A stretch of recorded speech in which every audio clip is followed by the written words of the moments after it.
Bonjour, j'espère que vous allez bien. Suite à vos différents mails concernant les soucis pour réaliser la calculatrice dans le TP d'algorithmique événementielle, j'ai défini de faire ce petit tutoriel vidéo pour vous aider. Alors, en fait, comme mentionné dans le TP, ici j'ai le texte du TP, j'ai commencé à créer un fichier qui s'appelle calc.html dans Visual Studio Code. On voit ici le contenu du fichier. Alors vous voyez que dans le fichier, concrètement, il n'y a que la partie HTML où je mets le titre, la zone de saisie, une balise input que j'ai identifiée avec le mot valeur, avec un V majuscule, et puis la série des boutons. Quand je visualise ceci dans le navigateur, ici présent, vous voyez que on voit apparaître le titre, calculatrice, on voit la zone de saisie ici dans laquelle on peut saisir des choses, et on voit les boutons. En revanche, quand j'appuie sur un bouton, vous voyez qu'il ne se passe rien, c'est normal, puisque au niveau du code, on n'a rien fait pour traiter des événements, l'événement clic sur les boutons. Je vais donc commencer par créer le code qui va bien pour aller récupérer et mettre à jour les informations qui sont dans la zone ici de script. Et pour ça, je vais créer une balise script à la fin de mes boutons. Voilà, script. Et dans cette balise, l'idée c'est de créer une variable globale que je vais appeler valeur et qui va contenir la référence de cette zone de texte, c'est-à-dire la zone de texte qui est définie en haut du code qui est ici présent. Pour ceci, je déclare la variable var, je l'appelle valeur et je vais la mettre à jour directement avec la référence de ma zone de texte que j'obtiens en appelant la méthode getElementById à partir de l'objet référencé par la variable globale document. Voilà, getElementById, voilà, et cette méthode attend l'argument l'identifiant de la zone de texte, ici valeur, écrit avec cette orthographe là. Voilà. Vous constaterez que la variable valeur écrite avec un V minuscule et qui est donc mis à jour à partir de la référence de la zone de texte et l'identifiant de la zone de texte qui elle est identifiée par le mot valeur mais avec un V majuscule tel qu'on peut le voir ci-dessus. L'étape suivante, l'idée c'est de créer déjà une fonction qui va être exécutée au moment où on va cliquer sur un des boutons correspondant aux chiffres, le 1, le 2, le 3, le 4, le 5, le 6, etc. Et l'idée c'est de mettre à jour la zone de texte calculatrice. Alors par exemple, je vais commencer avec une première fonction pour traiter ce qu'il y a dans le chiffre 1, dans le bouton du chiffre 1. Donc pour créer une fonction, c'est le mot function, et je vais lui mettre on chiffre clic, voilà, et pour l'instant la fonction ne fait rien. Alors il faut que je m'assure que cette fonction elle soit appelée pour l'instant par le bouton concernant le chiffre 1. Pour ce faire, je vais préciser au bouton que quand on clique dessus, il faut appeler cette fonction là. Pour ça, je copie le nom de la fonction, on chiffre clic, et je vais dans la balise qui concerne le chiffre 1 ici, et je vais mettre à jour la propriété onClick du bouton avec une chaîne de caractères correspondant à l'appel de ma fonction onChiffreClick. Je redescends et la première chose que je vais faire, je vais mettre à jour et rajouter ici comme la fonction onChiffreClick est appelée à partir de l'appui sur le bouton 1, je vais proposer de mettre la valeur 1 dans la zone de texte qui est identifiée par valeur, qui est référencée par valeur. Pardon. À ce propos, donc, je vais écrire tout simplement valeur. Je vais accéder à sa propriété value qui elle définit justement son contenu, et dedans je vais y mettre la chaîne de caractères avec le chiffre 1. Voilà. J'enregistre et je rafraîchis dans mon navigateur la page, et vous voyez que quand j'appuie sur le chiffre 1, là, ça a tendance à la mettre à jour, là, à la zone de saisie avec le chiffre 1. Si par exemple j'efface le contenu et que je rappuie sur le bouton, vous voyez que ça marche. Alors par contre, quand j'appuie plusieurs fois sur le bouton, ça ne fait rien. Alors ce qui serait bien, c'est à chaque fois qu'on appuie sur le bouton, que ça rajoute plusieurs 1. Alors pour ça, on va procéder par concaténation, et quand on voit une récalculatrice, là j'ai un exemple, c'est pas ça que je voulais faire. Voilà, ici j'ai une calculatrice. Vous voyez que quand j'appuie une fois sur le bouton 1, en fait, on va mieux avec ça rajoute les chiffres à droite. D'accord. Donc on doit concaténer en fait à droite. Donc ici, pour faire la concaténation,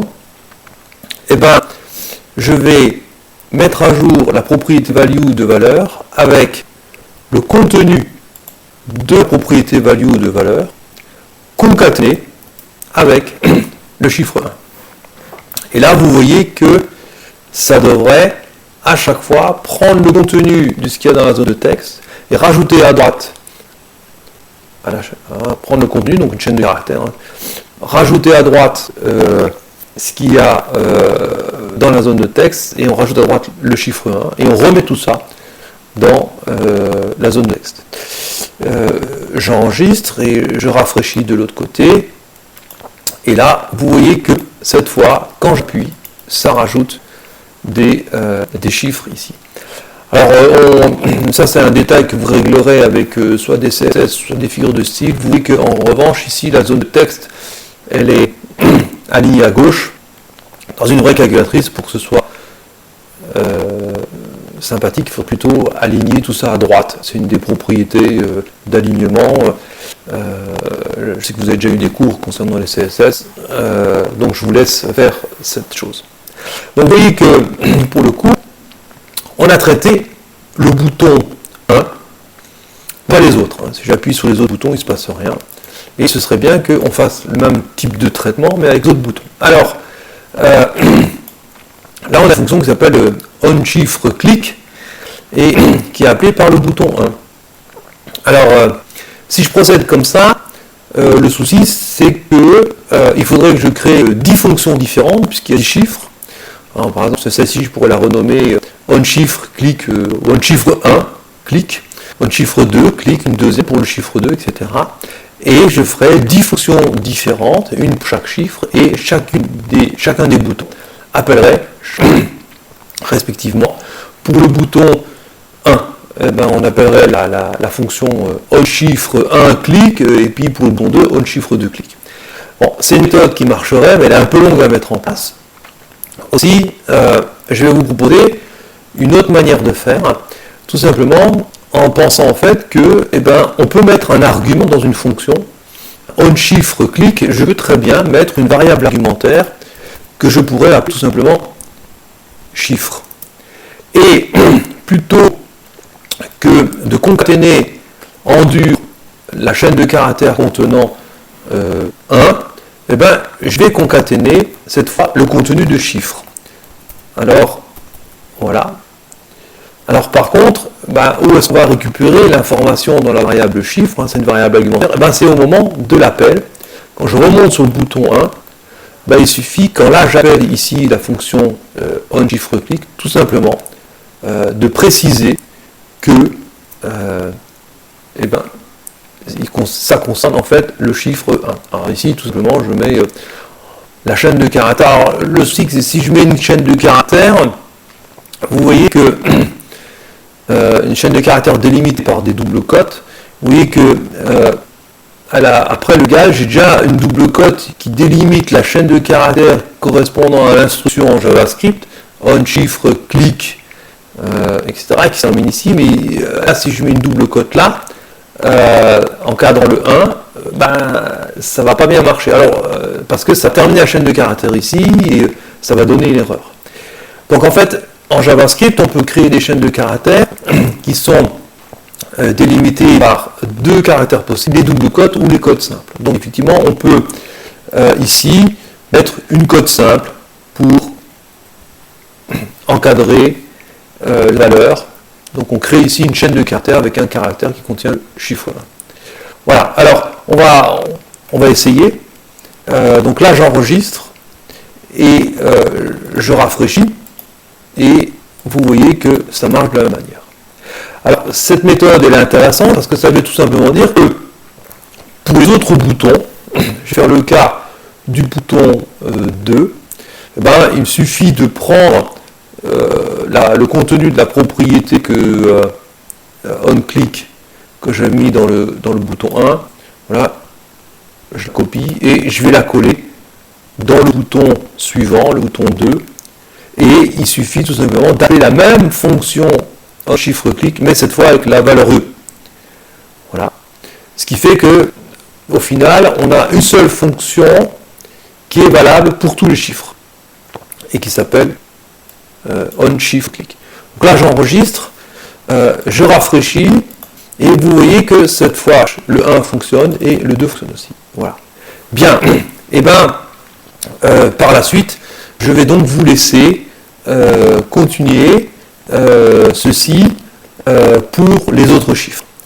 Je voudrais qu'on voit juste ce que va faire la fonction, ce que va faire la touche C ici. Vous voyez que la touche C ici, normalement dans une calculatrice, C c'est pour effacer. Si je reprends alors dans une calculatrice sous Linux, il n'y a pas de touche C, mais il y a cette fonction, il y a cette touche ici là, qui efface la zone de saisie. Donc ici la touche C va faire sensiblement la même chose. Et donc pour ça je vais créer une fonction. Je vais appeler cette fonction on efface. Voilà. Clic. Elle ne prendra pas d'argent puisque tout simplement on va effacer la zone de saisie. En fait, pour effacer la zone de saisie, il suffit tout simplement de mettre une chaîne de caractères vide dans la propriété value de valeur. Voilà, ça c'est une chaîne de caractères vide.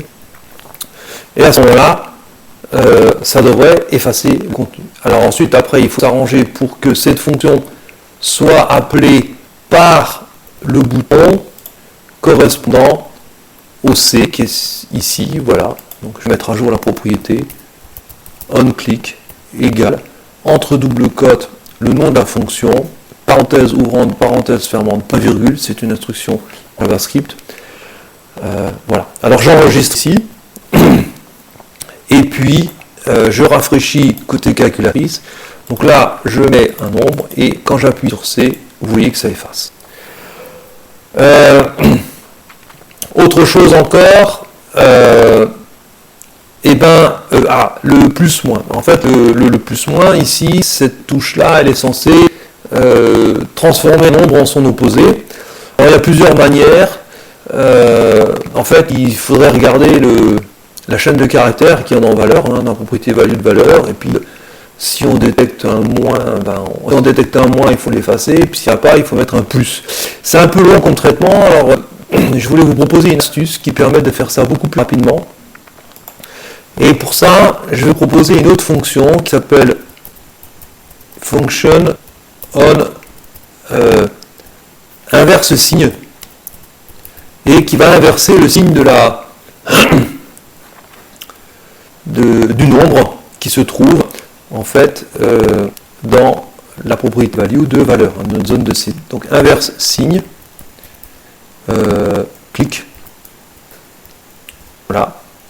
Alors, pareil, il n'y a pas besoin de mettre d'argument puisqu'il n'y a qu'un seul bouton qui va appeler cette fonction. Alors, un premier essai, c'est de rajouter un moins devant la valeur. Ça permettra de passer en négatif. C'est déjà une première étape.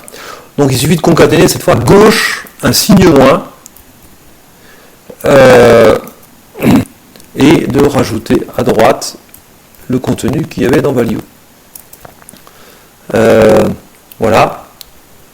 Alors pour ça, j'enregistre et je rafraîchis dans le navigateur. Et donc je mets par exemple un nombre, là, 122, et quand j'appuie sur la touche, vous voyez que ça ne marche pas. Il y a des petits problèmes. Bon. Alors, oui, tout simplement, c'est parce que j'ai oublié d'appeler la fonction on avec ce signe à partir de la touche en question. Donc, il faut que je fasse le travail. Alors, pareil, je copie ici le nom de la fonction et je vais aller sur le fameux bouton là, plus, moins, et je mets à jour la propriété onClick avec le nom de la fonction, parenthèse ouvrant, parenthèse fermante, point virgule, parce que c'est réellement un appel fonction. Cette fois j'enregistre, je rafraîchis, donc je recommence mon test, 122, et vous voyez que là, quand j'appuie, on voit effectivement qu'il y a un chiffre moins, enfin le symbole moins qui apparaît devant. Alors, par contre, si j'appuie plusieurs fois, je mets plusieurs moins. Alors vous allez me dire, oui, moins de quelque chose, ça donne plus. Oui, mais bon, c'est pas très clair. Ce qu'on pourrait imaginer, c'est que quand j'appuie sur le bouton plus-moins, le traitement regarde s'il y a un signe moins au niveau de la chaîne de caractères qui est ici. S'il n'y en a pas, on le rajoute. Donc il y a le cas là. Et puis s'il y en a un, on l'enlève.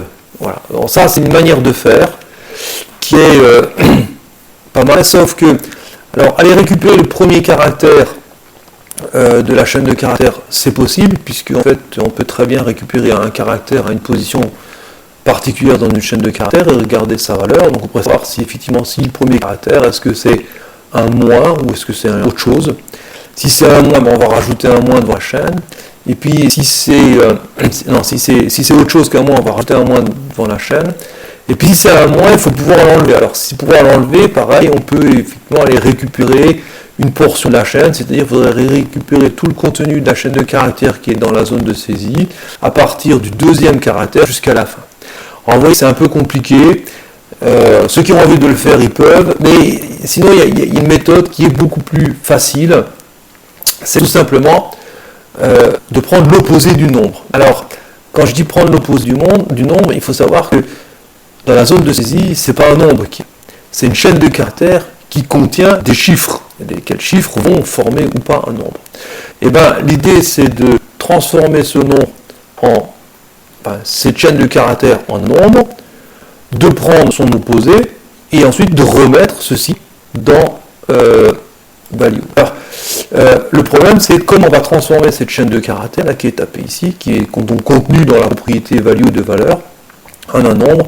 Et bien, tout simplement en faisant appel à une fonction qui va convertir un entier ou éventuellement un nombre réel, qui va convertir une chaîne de caractères pouvant contenir un entier ou éventuellement un nombre réel en le nombre en question. Alors ici, on va utiliser la fonction parse float, qui fait partie de la librairie mathématique, mais on peut y accéder directement. Et donc, dans l'idée, c'est je vais déclarer une variable qui va s'appeler nombre, et je vais appeler la fonction parse float. Voilà. Et parse float, elle prend une chaîne de caractères, et ici la chaîne de caractères, ça va être celle qui est donnée par la propriété value de la zone de texte pointée par valeur. Et puis, je vais tout simplement mettre à jour cette fois la propriété value de valeur à partir du nombre multiplié par moins 1. Alors en fait, nombre multiplié par moins 1, c'est en fait tout simplement moins nombre. Alors là, dans ce sens-là, le moteur JavaScript, il va prendre le nombre et le convertir en chaîne de caractères parce que la valeur attendue, c'est de type chaîne de caractères. Alors, pour ça, donc on va essayer comme ça. Donc j'enregistre et je rafraîchis, je mets un nombre, voilà, 12. Vous voyez que là j'ai le moins, je rappuie, j'ai à nouveau le plus. Donc cette méthode, elle est simple, c'est une petite astuce qu'il faut connaître et ça marche bien. Voilà, donc ici nous avons traité les touches correspondant aux chiffres et puis à effacer et au plus-moins. Je vais donc arrêter le tutoriel et pour la suite, je vais refaire un deuxième tutoriel. Voilà, mais en attendant, vous pouvez vous compléter ce qu'il faut faire. Je vous souhaite bon courage.